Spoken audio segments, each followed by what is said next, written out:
Hi guys, welcome to this set of videos. What we're going to do in these videos is we're going to start a discussion on the trigonometric functions. There are three trig functions that we're going to talk about here in this chapter. You're already familiar with them, or at least you've heard of them. It is going to be the sine function, the cosine function, and the tangent function. So we're going to talk about those three trig functions as we make our way through this chapter. We're actually going to start by talking about tangent first, which you can see from our essential question. How do you find the tangent ratio of an acute angle? So we're going to talk about the tangent function, the trig function, starting with tangent. I also want to show you how this relates, how the trig functions relate to what we've already been talking about. So, like we just mentioned, we already have our essential question. What we're going to do in this set of notes, how do you set up and find that tangent ratio? So by the time we get to the end of this set of videos, that's what you should be able to do. The way that we're going to go about doing that, some objectives or learning targets, these are the things you'll need to be able to do by the end of the notes in order to solve the problems that we want you to be able to do with these trig functions, in this case the tangent function. And it's simply this. We're going to show you first how to set up those tangent ratios. Then once you know how to set up the tangent ratio, we're going to use it to find missing side lengths and angle measures. So first, what is trigonometry? Okay, here's what it means. Trigonometry comes from two Greek words. It comes from trigon, which simply means the triangle, right? And then metron, meaning to measure. So putting those two things together, we simply get the study of trigonometry involves triangle measurements, okay? Now, there are three, like we just said, ones that you're probably already familiar with or at least have heard of. There are three trig functions, the sine, the cosine, and the tangent. And here's all they are. A ratio of the lengths of the sides of a triangle is called a trigonometric ratio. Let me highlight that for you. This is really important. Again, there's some really important words in here. First, ratio, lengths of the sides. Okay, this is how the trig functions tie back into what we've been doing for the last several chapters, right? Over the last couple of chapters, we have been looking at similar triangles. We've been writing ratios and proportions for similar triangles based on their scale factors. The trig functions do the exact same thing. Let me show you. Down here, I have already drawn three different triangles, all right? And this is what we've been doing for the last couple of chapters. What we've been looking at are similar triangles. Now, how do I know triangles are similar? I know triangles are similar if the ratio of the sides all have the same scale factor. In order to do that, I have to be able to set up ratios or proportions between corresponding sides, right? So here's what we did. We took a look, maybe this big triangle and the medium triangle, and we find corresponding sides. Well, you guys can clearly see, if I go ahead and put my little right angle in here, there's my right angle, there's my right angle, there's my right angle, that means that this side corresponds with this side. So I write a ratio for corresponding sides. 8 divided by 4. Well, what is 8 divided by 4? 8 divided by 4 is 2. Okay, let's find another corresponding side. This side corresponds with this side. Well, the ratio will be 4 divided by 2, which is also 2. So what I see by setting up the ratios between corresponding sides, I find my scale factor of 2. And what we said is as long as that scale factor is the same for all corresponding sides, I have similar triangles. Do the exact same thing for the middle triangle and the small triangle, right? Corresponding sides, 4 divided by 2 is 2. Corresponding sides, 2 divided by 1 is 2. Again, I get a scale factor of 2. So it turns out all three of these triangles are similar, and the scale factor is simply 2. Okay, now, the trig functions. What's going to happen is it turns out the way that these guys work, the way similar triangles work, is that the ratio of the sides of a triangle is a constant, and it's based on the measure of the angle, the acute angle. We talked about this with similar triangles. We said that in similar triangles, the lengths of the sides can change, all right? Now, they have to be proportional based on a scale factor, right? These three triangles are similar, even though the lengths of the sides are different. The reason they're similar is because they're all multiplied by the same scale factor. Multiply by 2, I get this guy. Multiply by 2, I get this guy, right? But in similar triangles, the measure of the angles do not change. So corresponding angles are congruent. Corresponds with. This one corresponds with this one, which corresponds with this. And those angle measures have to be congruent in similar triangles. Okay, this is where trigonometry comes in.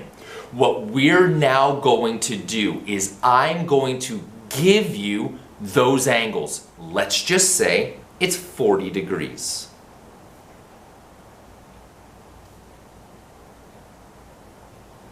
What we're now going to look at in this chapter is how the measure of this angle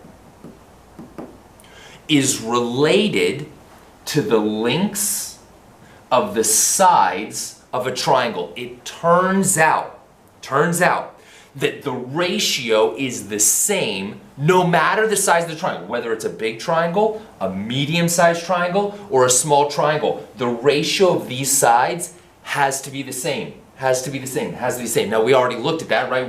We know what that ratio is. It turns out to be a scale factor of 2, right? So what we're going to be doing here is we're going to be using those trig functions. Instead of me giving you a scale factor, right? Instead of me giving you a scale factor, you will use the trig functions, sine, cosine, and tangent, to find that scale factor. Or you'll use those trig functions to help you figure out some unknown measure.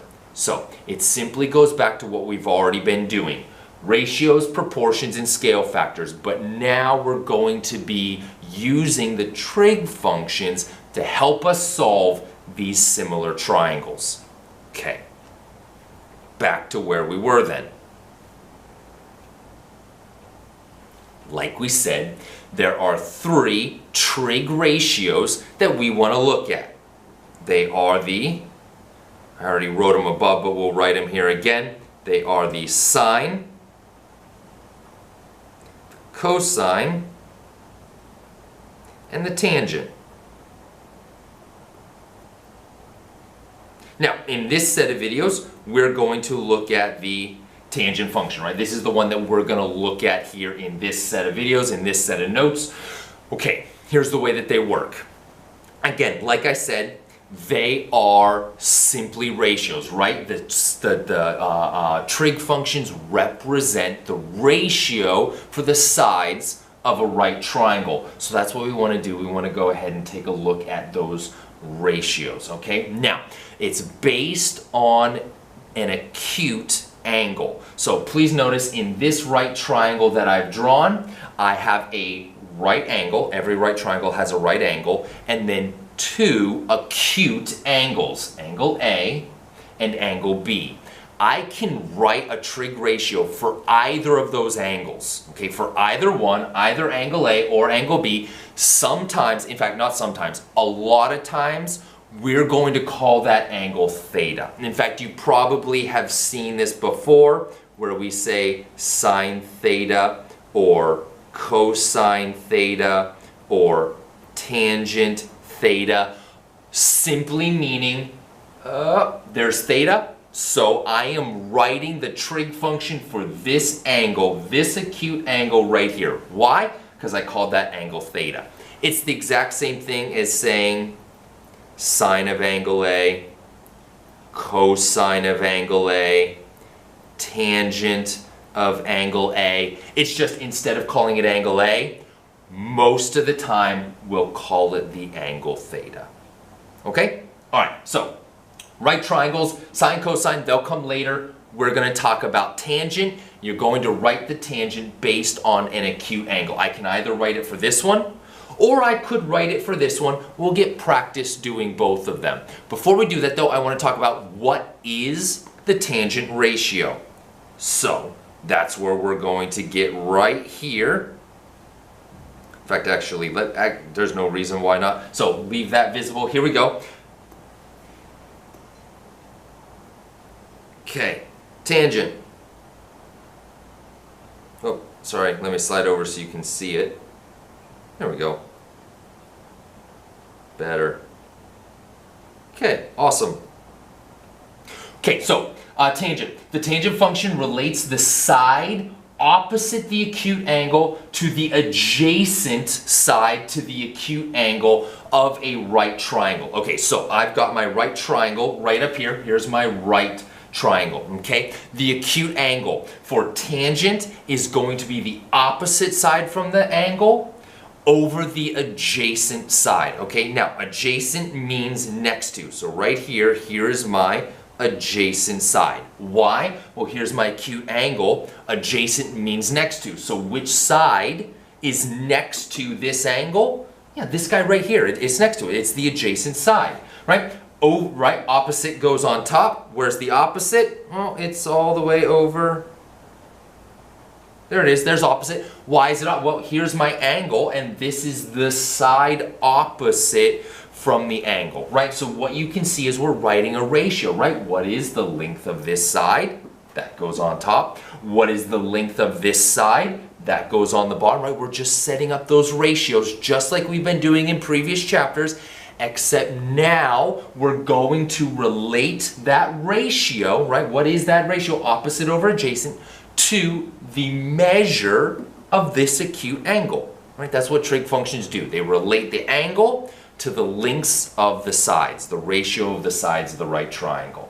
Okay, so opposite over adjacent, this right here is really, really, really important. In fact, of all the things that we just talked about on this page, this is it, right? This is the most important thing. Tangent theta, this angle, because there's theta, is equal to the opposite over adjacent side. Opposite over adjacent, right? What we're going to do on the next page of the notes is we're going to get some practice writing these tangent ratios, because that's what it is, it's a ratio. So we're going to get some practice writing those ratios, and I'll meet you on the next page.